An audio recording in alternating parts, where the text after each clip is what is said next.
Madam VP, if you were to become president, what measures would you put in place to make sure Social Security benefits continue?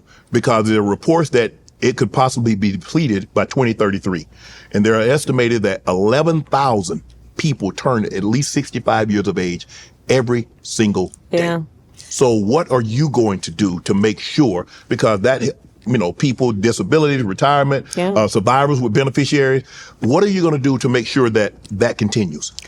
So, Shannon, to your point, there was an independent economic review of Donald Trump's plan, which shows that Social Security in the next 6 years would be insolvent under his plan, meaning that it would not be able to pay out what hardworking people who deserve dignity in their retirement deserve. And as you and I both know, there are a lot of our seniors who their only source of income is that Social Security check. That's correct. Right? It's the only way they're going to pay the rent or have food on the table. So my plan is about doing what we need to do to put the resources back into Social Security, but also expanding it. Because here's part of the problem with Social Security is that for our aging seniors, if they are a couple, for example, and one of the spouses passes, that cuts their Social Security benefits almost in half.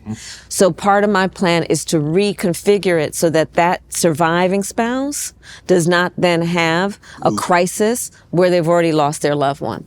But we also just have to understand on a macro level, we've got to require that billionaires and corporations pay their fair share, right? They can afford to.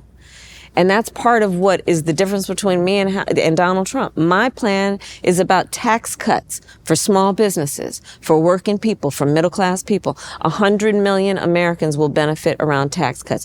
My plan is that no taxes will be raised for anybody making less than $400,000 a year.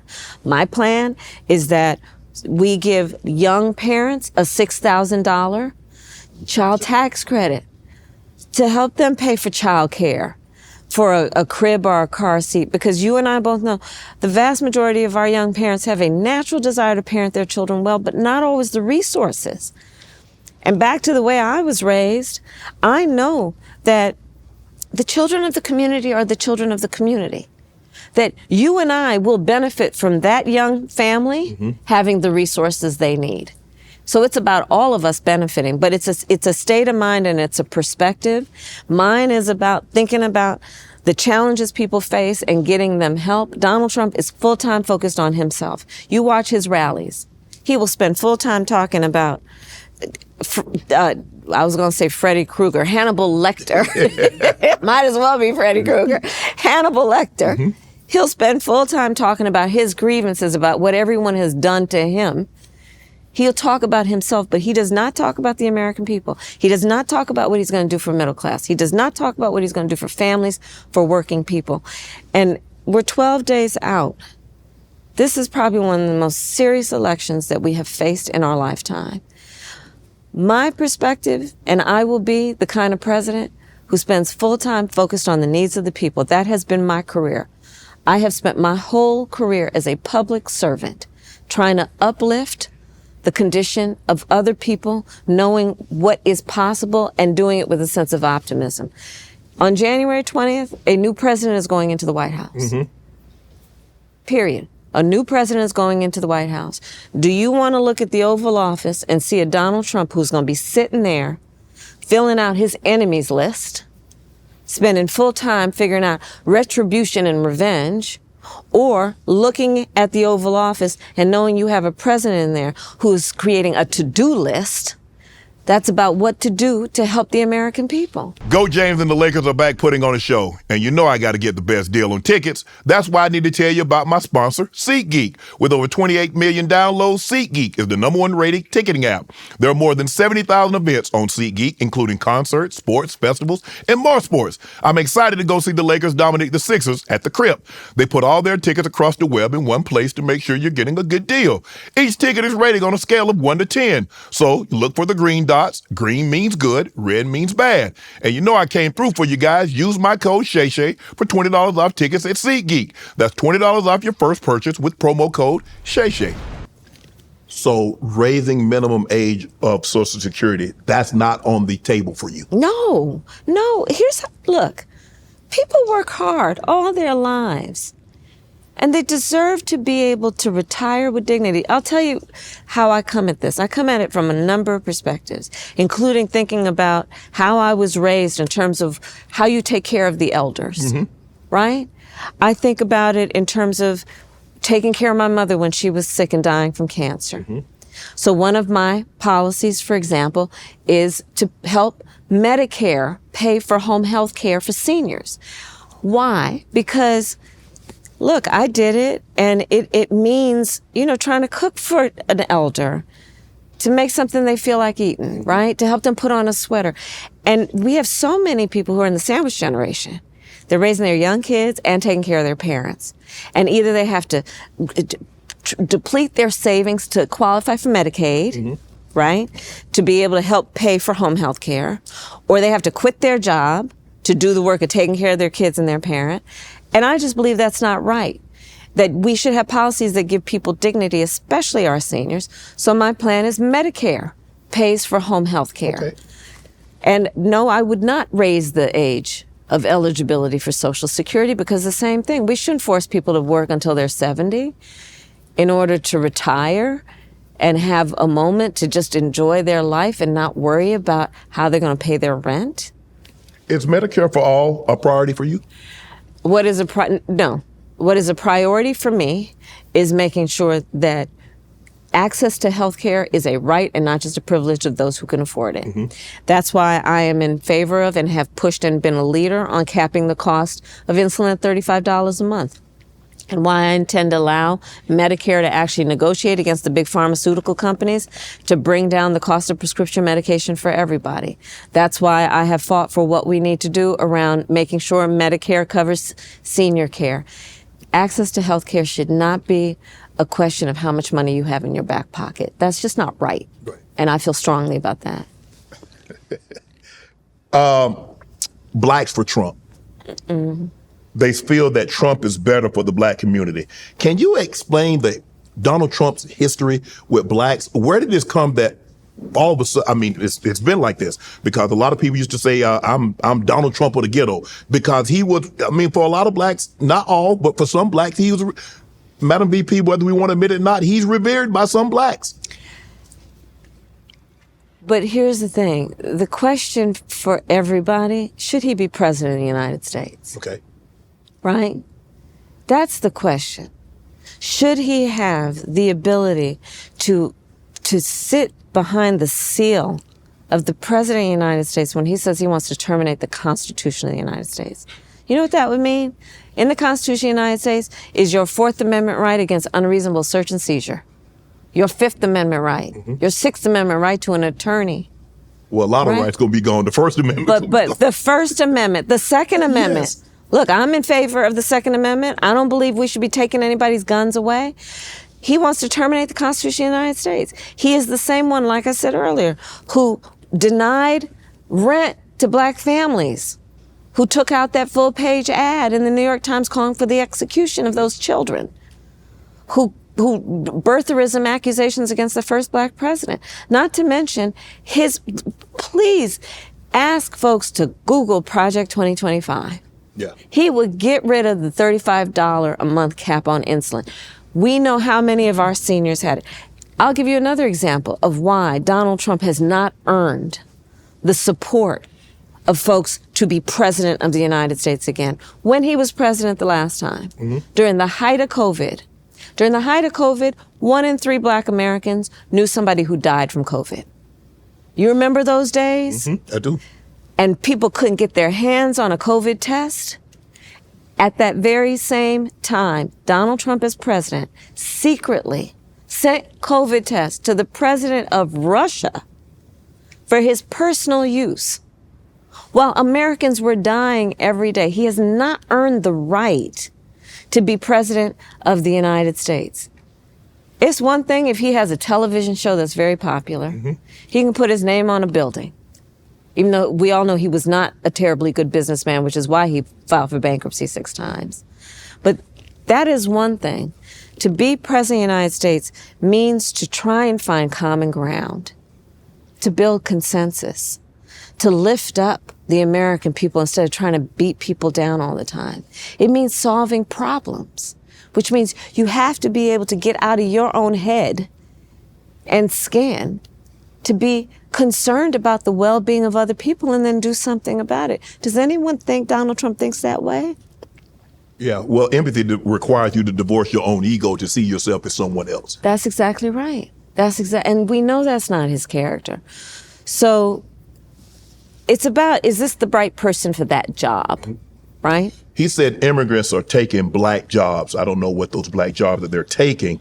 Can you elaborate on that? What the immigrants are taking? What black jobs are they? It's just another example of him trying to divide and him trying to scare people. It's just another example of him doing that, of him trying to say it's either you or them, right? And the other thing is that it's incredibly demeaning because, and he still has not been forced to define, Donald Trump, what do you define as a black job? Because let me tell you what I define as a black job. Vice President of the United States. That's a good one. Right? It is. I don't know about the pay, but it's a good job to have. That'll be. Well, you know, not everybody is Shannon Sharpe. No, but you know what I wanted to ask? You've been in basically your adult life. You've been a public servant. Yes, I have. You've been AG. My whole adult life. You've been a DA. Yeah. You've been a senator. You've been VP. Is that what you envisioned? Is that what you always wanted to be? Was a public servant? I've always wanted to serve. You know, I was raised, I mean, back to whether you are, however you are raised, in the community in which you are raised, including the church in which you are raised, I have always believed that it is an important pursuit to figure out how you can serve. And we can do it in different ways, right? I chose public service. You chose a different route, but it's about service. And I have always, I mean, I've only had one client my entire life, the people. And the reason I keep doing it is because I know the difference that I and we can make when we believe in what is possible and then work hard at it. And my pledge in this campaign to everyone, regardless of who you are, where you live, what you look like, I will be a president for all Americans. And I will work to bring our country back together because, frankly, I think people are exhausted with the anger, with the hate, with the division, the attempt to have Americans pointing their fingers at each other. I think people are exhausted. It's not healthy for the productivity of our country. Like, do we want to strive? Do we want to thrive? Or do we want to spend full time with vengeance, demeaning other people? And living a life of service is about, I think, the importance of lifting people up, not tearing them down. My team here at Shay Shay Media is always growing and making moves. Sometimes it's a challenge to find qualified candidates, especially when I need them right away. Thankfully, there's a place you can go for help. ZipRecruiter. ZipRecruiter does the work for you to make hiring fast and easy. And right now, you can try it for free at ZipRecruiter.com/Shay Shay. ZipRecruiter smart technology will start showing your job to qualified candidates immediately. And ZipRecruiter's powerful matching technology works fast to find top talent, so you don't waste time or money finding the right candidates. You can invite top candidates for your job to apply to encourage them to apply sooner. Experience faster, easier hiring with ZipRecruiter. 4 out of 5 employers who post on ZipRecruiter get quality candidates within the first day. See for yourself. Just go to ZipRecruiter.com/Shay Shay right now to try it for free. That's the same price as a genuine smile from a stranger, a picture-perfect sunset, or even a cute dog running up to you and licking your hand. Try it for free at this exclusive web address, ZipRecruiter.com/Shay Shay. Again, that's ZipRecruiter.com/Shay Shay. ZipRecruiter, the smartest way to hire. I've read some blacks say the problem that they have to you is that you're making political promises and that you're just pandering. The problem that I have with that, it just seems like only black people pander. Like when other candidates go on shows and they say they're going to do this, they're not pandering. They're telling you, laying out their elaborate plan on what they're going to do. But it seems to you, when you promise that if I'm president, this is what I'm going to do in the first 90 days. This is what I'm going to do. My administration is going to do while I'm in office. You're pandering. How do you get through to those that says, look, this is what I'm going to do. If I'm elected president, these are the policies, and they will lead to meaningful and impactful change? Well, part of it is just to be candid. I think that there's sadly a misinformation out there about who I am and what I've done, because if people are informed about fact, they will know that almost everything that I'm talking about doing as president is built on a foundation of work that I've been doing for years. If it is about economic empowerment of the Black community and all communities, I've been working on that. As vice president, I am responsible for billions of dollars from big banks and big corporations, including technology companies, getting into community banks to increase access to capital for minority-owned and other small businesses. If you look at my work over a period of years, my focus again on something like maternal mortality is long-standing, which directly impacts Black men and Black women. Right. And the Black family. If you look at the work that I am doing that is about small businesses, you know, the person who helped my mother raise us, who was a second mother to us, was a small business owner. I have always focused for such a long time on what we need to do, knowing that our small businesses are part of the culture of our communities, right? Including the economic fabric and strength of the community. So what I'm talking about doing right now is based on longstanding work. It's not new. But as President of the United States, part of why it is important is it is a new approach to that job. It is about a new way that is based on a new generation of leadership, that is based on new ideas, and frankly, a different experience that brings my commitment to the work I am talking about into being. Can you give us a breakdown of how you will allow Blacks and other minorities to access capital? Because you speak a lot about capital, and in order for people to become successful and have some wealth, is that they need to have access to that to get started. So that's in fact why I did, starting earlier this year, my economic opportunity tour, way before I was running for president, because I realized that so many of our entrepreneurs don't actually have that we need to do better in getting information to people about what's available to them. So for example, through the Small Business Administration, there are funds available to help people create a business plan. There is resources available to help people just know how that you need to run a payroll, how you need to pay business taxes. Part of my plan, by the way, is to simplify taxes for small businesses. I like to say it's basically, I'm going to date myself, like, you remember the 1040E? Did you ever have to do a 1040E? Probably never. No. Okay, I did. But, you know, simplifying tax returns for people, including our small businesses. But the work that I have done and will continue to do is about knowing that we don't lack for hard work, we don't lack for good ideas, but we do lack for information about the help that is available. So that's part of how it is going to be about increasing access to capital. Part of it is about putting more money. So I called up and got in touch with and worked with some of the big CEOs of the biggest corporations in America and said, and the big banks, that you all don't necessarily, you're not there in the community where you can get a $100,000 loan to a small business. You guys deal at a different level. But those $100,000 loans for a startup will go a long way. Let's get those billions of dollars that you've got, put them into community banks who are in the community, who know what the community needs, what they want, what the consumers there want, and then support those small businesses. So that's my approach to access to capital, including making sure that people have, again, simplifying taxes for small businesses. You know why, Shannon? Small businesses can't afford to hire a bunch of accountants. Yeah, they can't help. And a bunch of lawyers. But that shouldn't be the reason they fail, because they didn't fill out the form properly. Right. Right? Yes. So my approach is really understanding the culture, understanding the needs, and then trying to fix problems. I love fixing problems with common sense solutions. And again, look, Donald Trump is never going to relate necessarily to the kind of folks that I'm talking about, who on the ground just need to be seen and heard, and then let's fix the problems.